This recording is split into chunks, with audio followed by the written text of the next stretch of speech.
ягон паррандаре дидед ки бо як қанот парвоз кардааст. лекин ин ҳукумати мо қатъи парламент мехоҳад ки бо як қанот парвоз кунад.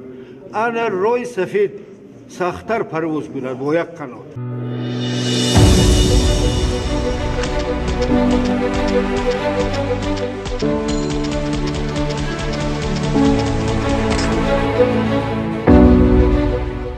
این انتخابات نیست، این بروز فرض است. این یک چیزی هست که در تاریخ 24 سالگی همین استقلالیت نبوده است تا این درجه. ما اینا میدونستیم وقتی که رفتیم به ولایت ها همین 2% اونجا معین بود. از نام حکومت ها شنیدیم. برگشتیم به کمیسیون انتخابات گفتیم اگر وجود ما در پارلمان ضرور نباشد ما اشتراک نمیکنیم. این شایان گفت که نه اشتراک کنیم. ما گفتیم از پس خود انتخاب کننده های زیاده ما پیش همین صندوق های انتخابات بیاریم و بعد 2% می نویسید ما را. این پارتی 2% نیست. 70 سال با دولت تاجیکستان می پارتی کمونیستی تشکیل کرد. حکومت سوویتی خدمت کرد. در 24 سال ما حکومت کنستیتوسیونی را ما برقرار کردیم در پهلوی پرزیدنت. او خوب میدوند که ما همکار بودیم. این چی خیلی شده است که 2% پارتی اگراری که دیروز تشکیل شده است نه در حکومت بوده است نه یگان روز در برقرار کردن دولت کنستیتوسیونی اشتراک کرده است. یک بار او اینقدر از ما پیش و ما 2%. این 2% نیست. این 2% از اول سپاری شدگی ما میدونستیم. ما نخواستیم اشتراک کردیم. من در انجمن علمی 31 پارتی کمونیستی برآمد کردم که اشتراک ما اصلا ضرور نیست چون که سفارش می شود بعد ما میریم این قدر آدم قریب 400,000 آدم 400,000 انتخاب کننده را ما واخری داشتیم در تمام جمهوری. یگان جا ما را ایراد نگرفت کسی. با کفکوبی همین قبول کردن برنامه ما را. برنامه ما اجتماعی است. او برنامه شخصی نیست. او برنامه پرزیدنت شدن نیست. حکومت گرفتن نیست. او برنامه اجتماعی است که در پارلمان ما وعده دادیم.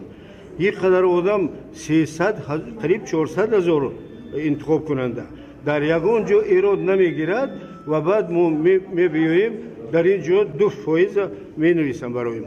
این خیلی است. او 300,000 آدمی که با کفکوبی در بسیار ناحیه ها با کفکوبی همین راست استاده ما را پیشواز گرفتن راست گسیل کردن. این کجا رفته است؟ من ندیدم یگام حزب دیگر که بر مردم با کفکوبی برنامه‌اش قبول کند و گسیل کند. نه اگراریش دیدم نه اصلاحات دیدم نه سوسیالیستیش دیدم. اینا بسیارشون عذاب ندارند اونجا. من راست گپ دیگر در از ایراد دیگر نمیدونم چی بگویم. فقط یک گفتنم در کار. یگان انمین حزب اگراری دوام حزب خلق دموکراتی است. با سپارش پرزیدنت تشکیل شده است با دستگیری وی. این دوام همین قنات است. این پارلمان دیگر با همون یک فراکسیه 2 فراکسیه دروغه. یک فراکسیه قنات همون قنات بالاش با قنات علاوه کردن از حساب اگراری و با چیز دیگر. یگان پرنده دیدید که با یک قنات پیشواز چیز پرواز کرده است. یگان سمالیات دیدید طیاره که با یک قنات پرواز کرده است. لیکن این حکومت ما قطعی پارلمان میخواد که با یک قنات پرواز کند. انا روی سفید سختتر پرواز کند با یک قنات. ما وعده دادیم که ما بعد انتخابات صلح و آرامش جمهوری را خللدار نمیکنیم. وعده دادیم. برآمد من شما دیدید در چیز و ما به این وعده وفا میکنیم. ما شکایت هم نمی نویسیم. و کی شکایت میکنیم؟ و کی؟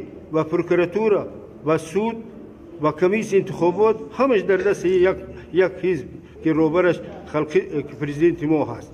و کی شکایت یگان فایده ندارد. لیکن ما دعوت نمی کنیم که مردم بخیزید و در میدانا را پر کنید با میتینگ بازی کنید. ما به این دعوت نمی کنیم. شکایت هم نمی کنیم. لیکن عاقبت همین انتخابات از نظر من بسیار منفی تمام می شود. عاقبتش این نمیدونم کی مشورت داده است با پرزیدنت محترم ما نمیدونم کی مشورت داده است. لیکن انسان بود از عاقبت کار اندیشه کند. عاقبتش خوب نیست.